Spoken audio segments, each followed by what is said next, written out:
Yon, for today's video, fun ride naman tayo dahil na-invite tayo ng isa nating kakilala. At syempre, kasama ko pa rin yung dalawa dyan. Kilala nyo naman siguro kung sino yung mga yan. At ayun na nga, at nakarating na kami dito sa Muntinlupa Sports Center dahil dito gaganapin ang ating fun ride. Syempre, kasama ko dyan si Madam Lane at syempre si Burek din. Diba? At dahil napaaga kami sa pagdating dito sa venue, tamang nood muna kami dito sa mga nagsusumba at makikita nyo naman konti pa lang kami mga participants dito at dumating na din ang ilang members ng aming dating grupo na masokista. So shoutout sa inyo Master Chill, right? Thank you. So ito na nga, naiinggit kami nila Madam at Iburek sa mga nagsusumba kaya hindi kami magpapahuli dyan. Shy type yan?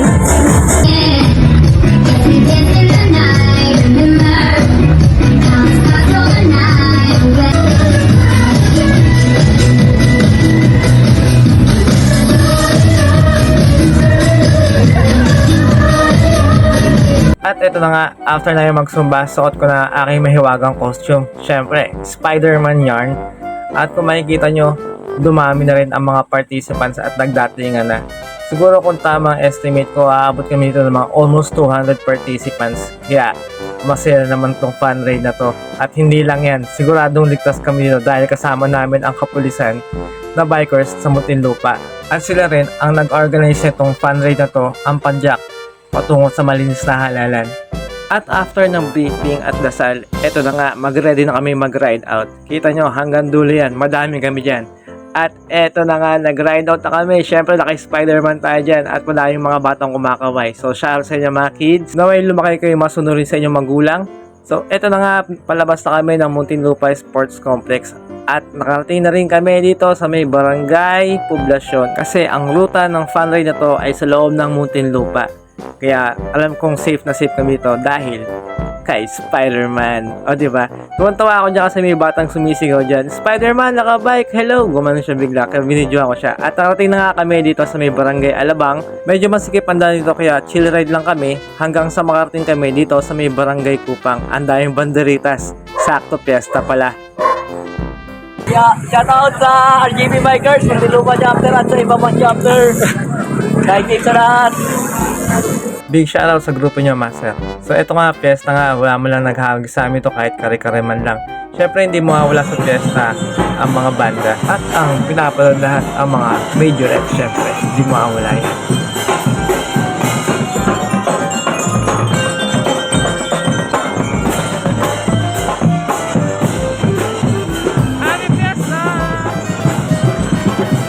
Siyempre, magkakasama pa rin kami tatlong bugok. Kami ang team bugok. O diba, Madam? Madam! Yon, kangiti din. Namamansin ka rin pali. Suplado yarn. Charis! After nga namin dumaan sa may Kupang, andito nga kami sa may barangay Buli. Halos walang pinagbago ang daan to kasi huling punta ko dito noong 2016 pa ata. At kumaliwa na nga kami dito sa may all-day supermarket. Dahil babalik na kami sa highway at pabalik sa finish line. So after dito may magandang subdivision, sa may bandang dulo niyan doon kami nag-regroup. Para sabay-sabay pa rin kami babalik sa finish line, which is sa police station sa may poblasyon. At ayun na nga, after ng regroup, andito kami sa East Service Road ng Sukat. At kung mapapansin nyo, magkakasama pa rin kaming tatlong bugok dahil ang sumpaan namin tatlo ay walang iwanan hanggang dulo. Hanggang sa makarating kami dito sa may Sukat. O diba, ansaya dahil ang daming participants. Kaya after nyan, eto ulit, padyak kami papunta sa may Alabang. At hindi na ako nag-cellphone dahil madami na sasakyan for safety purposes. At andito na nga, nakarating na nga kami sa may Muntinlupa Police. At thank you nga pala kay Master Chill Jose dahil siya ang nag-invite sa amin sa fun ride na to. At hindi lang yan dahil may pa-sandwich at patubig din ang ating mga kapulisan dito sa Muntinlupa.